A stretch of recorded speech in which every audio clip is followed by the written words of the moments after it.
Good morning. It's about 5:50 in the morning. I've got about 10 minutes to try to get some of these plants up potted before I leave for work today. They're really struggling. I was unaware of a lot of things, like this lovely potting soil I've been using has no nutrients in it. So we've mixed up some potting soil and some nutrients into this bowl, and we're going to upplant some of these pots that are still surviving, I haven't killed yet, into these. And it's strictly just because I don't have any nutrients in these pots. But welcome to creating a beautiful homestead. My name's Alexis and welcome to my house. I'm just gonna do a little bit of this and talk to you guys for a minute and kind of let you know what I'm here for. There are a lot of people that are just like me who are just kind of getting into gardening and the desire to want to prepare our own food and have the ability to ethically source it.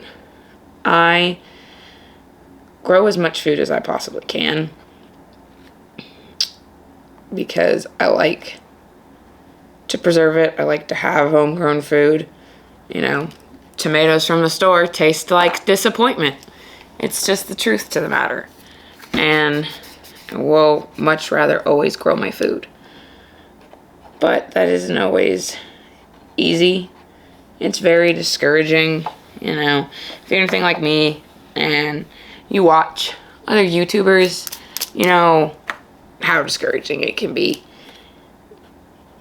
Thinking, how do I accomplish this? How do I get to where they are?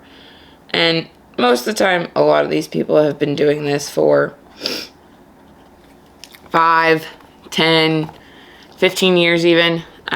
So it's, you know, it's discouraging. They have everything set up and make it look pretty darn easy some days. And it just, I'm here to share it with you guys. That it's not impossible. That you don't have to own a lot. You don't have to have a lot of money. You can grow your own food and you can learn these things. The only thing in your way is you. And you just have to get up and do it. Like I said when I started, it's 5:50 in the morning. I have about 10 minutes before my alarm's gonna go off. I need to wake my daughter up and get ready to go to work. And I decided to sit down and do this because I've been meaning to. And I just haven't had the time. I'm coming to YouTube for the community. I cannot tell you how often I talk about my tomatoes or my lemon tree or this or that, and you know, people's eyes glaze over when I talk to them about it. Nobody really cares the way I do. And there is no real community for me out here. I haven't found really anybody that resonates with me and wants to do the same things I do, or doesn't get that glazed over look in their eyes when I talk about my plants. And I'm still learning, don't get me wrong. These aren't gonna be like tutorials, you should do this. No, it's gonna be like, this is what I'm trying. Follow along for the ride and let's see how well it works.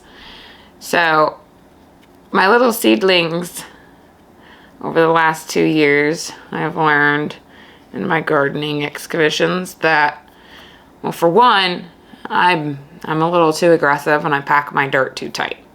So that causes problems in itself. For two, I've been using dirt with no nutrients in it. And I had no idea. None. Had no clue that the dirt I was using had no nutrients in it. And I wondered why my plants would get to be about this size and then they die. And I'd be like, why? What am I doing wrong? I really wasn't doing anything wrong. I just didn't have good soil. So I learned that this year from Jess with Roots and Refuge. And I already have, I think, like 2 bags of it, including this one. So I opted to get fertilizer and just fertilize the dirt. Since I already had it, I didn't want to waste any money. Fertilizer's not that expensive. I think I got the 2 bags I had for $5 a piece. But I won't be buying this stuff again. I will be trying to buy better quality dirt in the future. So I'm not really a bad gardener.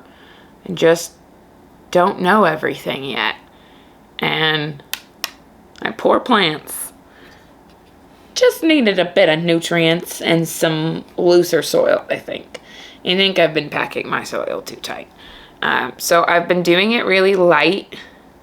And then as I water them, if it starts to like sink down into the pot, you know, like down here or something, I will then at that point add more dirt.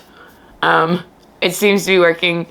I fertilized all the plants I had already up potted. I have a lot of tomatoes and pepper plants that are pretty much ready to go outside as soon as we're past the frost date.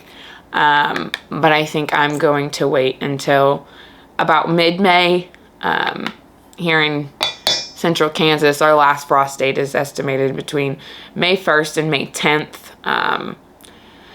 I've seen it frost quite a bit in May before in my life, so I am going to take it easy and not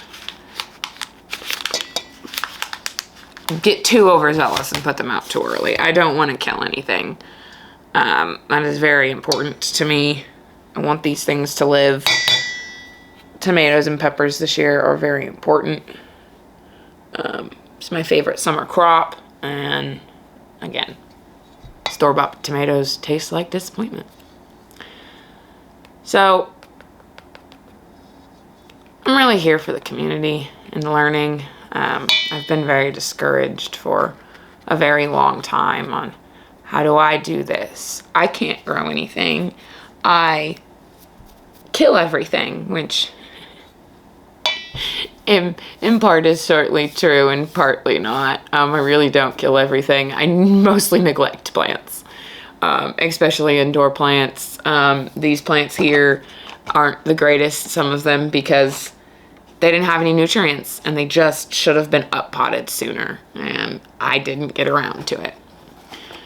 So it's hard, it's different, but it's something you're completely and utterly capable of. You do not need to wait for the perfect circumstances. I wish I would have learned more when I lived in an apartment, when I wasn't doing things on such big scales, because I just always thought I couldn't grow anything. I thought it wasn't possible for me. Like, everything I do, it just dies. And it's just because a lot of plant knowledge isn't like great common knowledge. Like the whole bags not having nutrients in them. And nutrients is a huge thing for plants. And I think I've always used this stuff, and I never connected it to that, like, ever. Just want to show you guys my little artichoke plant, who is just the cutest. I'm excited to see how he does this year. He is the only one out of the first batch that sprouted. Oh, and look at him. Wow. That would be my 6 o'clock alarm. It's time to get my daughter up. So let's go ahead and get Artie the artichoke into a new pot so he can flourish. And did not expect him to have as many roots as he did. I put a little too much dirt in here. So let's go ahead and set him down and push some of that out into the side. That way we can get a good little hole in there for him. Yep, that looks nice. And we just kind of set him down in there. And look at that, he's got a new home. hopefully that'll help him. He has been struggling. So, again, I'm here for the community. I'm here to learn. I'm here to share my crazy journey with you so that you can learn from my silly mistakes that aren't really silly and aren't really stupid. They're just not common knowledge. Like, the moment I found out that dirt wasn't good, I was just like, ding, light bulb in my head. Oh my gosh, this is what my problem's been. And, you know, no issue. I should have wrote on this first. Okay. That sounds like a joke. Yeah, I get these. I guess I didn't explain that. I get these little clear stickers, and that is what I label my plants with.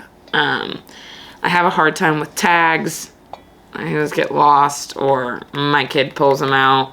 So just using a sticker has been much more beneficial to me than trying to use tags. They get lost. I never know what they are. Like, it drives me crazy. So I just don't use them. And this will be Artie's brother. I planted him after I realized the other 2 artichokes weren't going to sprout. And still only 1 of the 2 did. So that's okay. I think 2 is all we need, really. There's not a whole lot of us here. We'll just kind of see how they do this year. This will be the first time I ever try to grow an artichoke. This will also be the first time this year I ever try to grow a lot of stuff. Just because I am done with the what I can't do because I don't have the perfect circumstances. What I can't do because I don't have enough room. What I can't do because I rent instead of own. And, you know, it's really not the time to be buying anything. It's all way too expensive. So I'm going to, as one of my favorite YouTubers says, Jess from Roots and Refuge. If you don't know her, go check her out. She's fantastic. Love her. Videos are chock full of information. She has taught me so much about gardening and homesteading, and she's really part of my inspiration for coming here to the community to not feel so crazy. Because the world looks at me very funny on the outside when I am just so ecstatic about my plants. And I get it. Most people don't get it, but I get it. And I get it. I'm going to be here with you. And I hope you will join me. Because this isn't just for like you. This is for me. I'm going to ask you guys questions. I'm going to wonder if anybody knows why this is doing this. Should I be doing something else? Like, you guys are awesome. And I love the YouTube community. And I can't wait to put out content and just be a community with you guys. Comment and talk and grow and learn. Because that's really all I want in this life, is to have a homestead and just become a better gardener and a better person and a better parent. Like, this world is beautiful if we would just open our eyes and see it. Alright guys, I've over talked already. I've been meaning to do this video for a long while, and I decided I had 10 minutes. I was going to do what I could do. I wrote out a little bit more and was planning on talking about a little bit more, but we can get to all that later. I'm here to stay. I'm hoping to get some more content out real soon. If you liked this video, please feel free to give us a like, a share, or a comment. If you want to see what I'm going to do next over this next summer, we're going to be planting stuff everywhere. I've got big ideas and big plans, and we're either going to do good or sometimes we're going to fail, and that's going to be okay. It's part of life. You guys take care. Thanks for tuning in, and I will see you next time.